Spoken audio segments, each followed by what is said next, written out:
Alright, hello everybody, this is Bo Turkey, and this is your Spouse Aggro vidcast for today, August 31st, and almost fall.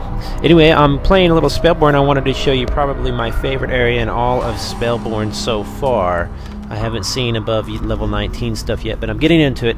Right now I'm on a shard ship. A shard ship is where you is what transports you between the different shards. Shards are essentially kind of instance giant rocks floating in space, and that's where your that's kind of where your adventuring goes on. There's 5, I believe, and right now I'm going to my favorite one. I think it's called the Anthonium.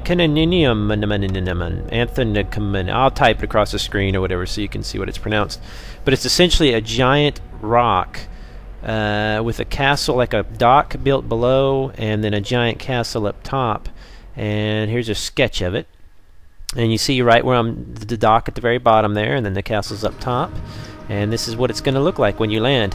Now, I'm actually on the ship that I was traveling on. I mean, it doesn't, you know, I mean, the ship stays still. It's not like that. But, I mean, your instance when you're traveling between.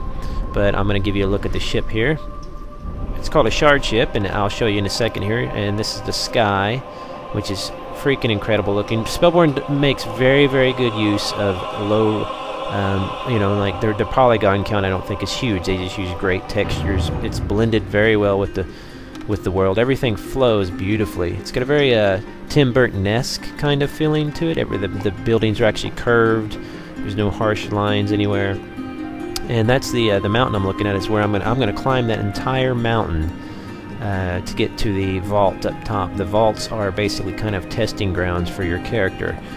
And this is a shard ship. You can see the shards below it there. And I'm going to go out the front gate here. It's an amazing, amazing area. So far, this is probably my favorite area, and you can see why. There's my character running with his little dagger on his back. Spellborn is great about allowing you to use equipment forever, the same equipment. And here is the mountain. I'm going to climb all the way up to the top, which is quite a trip. When I first did it, I was just amazed. The detailing on the door, again, showing how nice their textures are. I'm going to do a little trick here to get myself to run faster.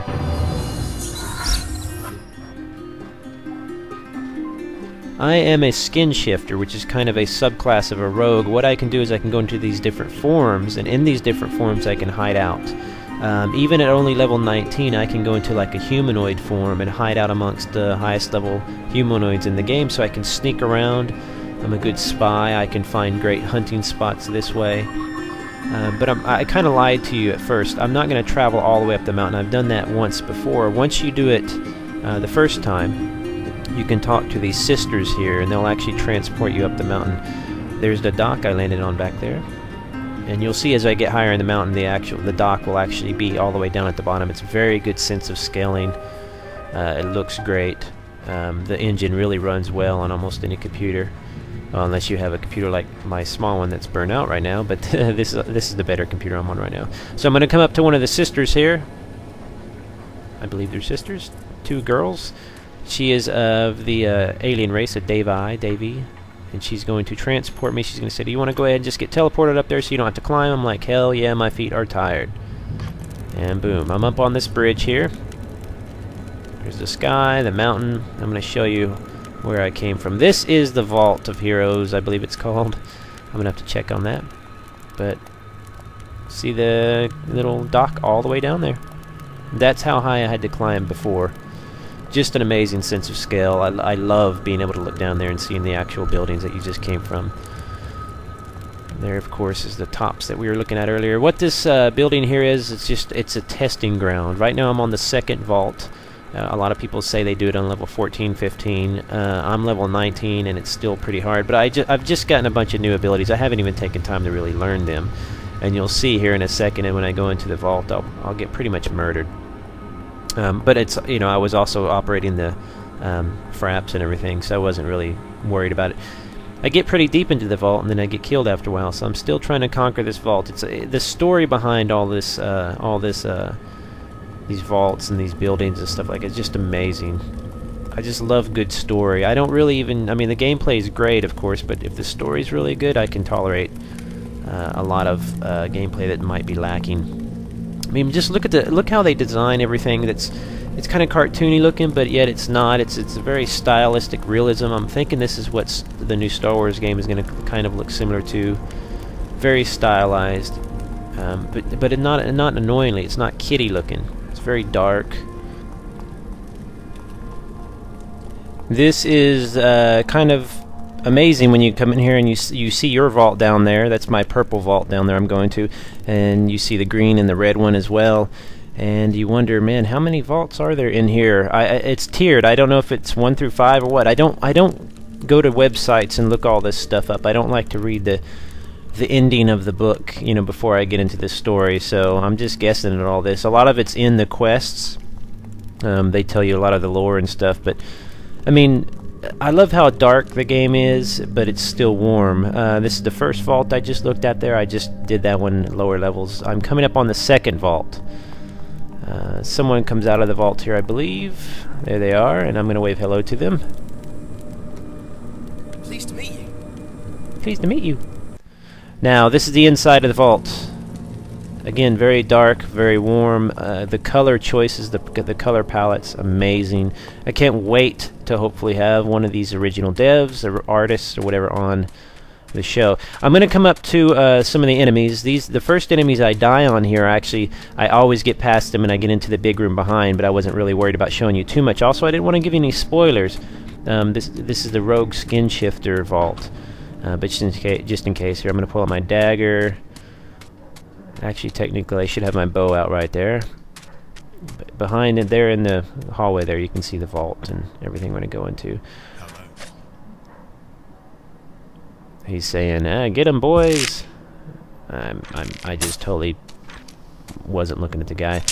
It's a first-person shooter-y style game, as you can see. It's a very fun, very actiony. You got to know what you're doing.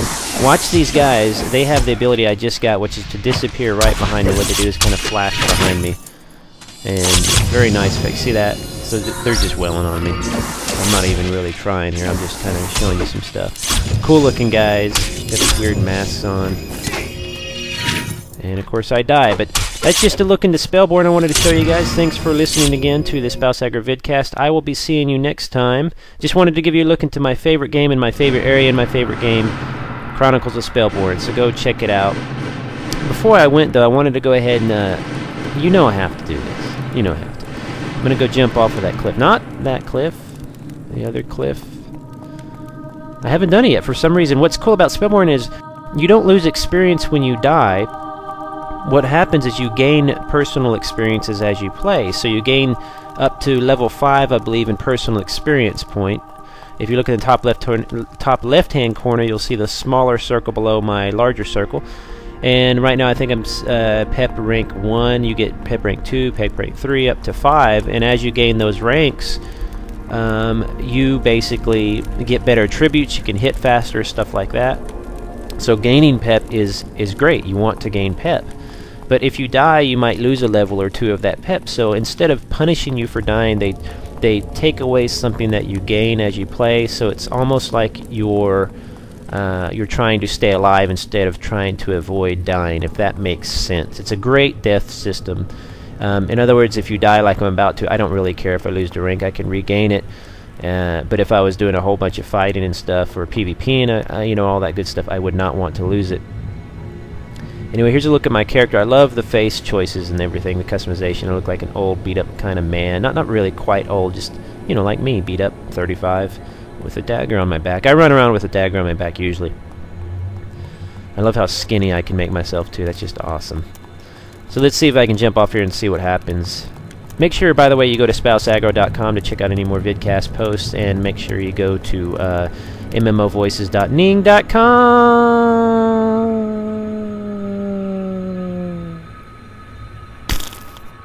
Dead.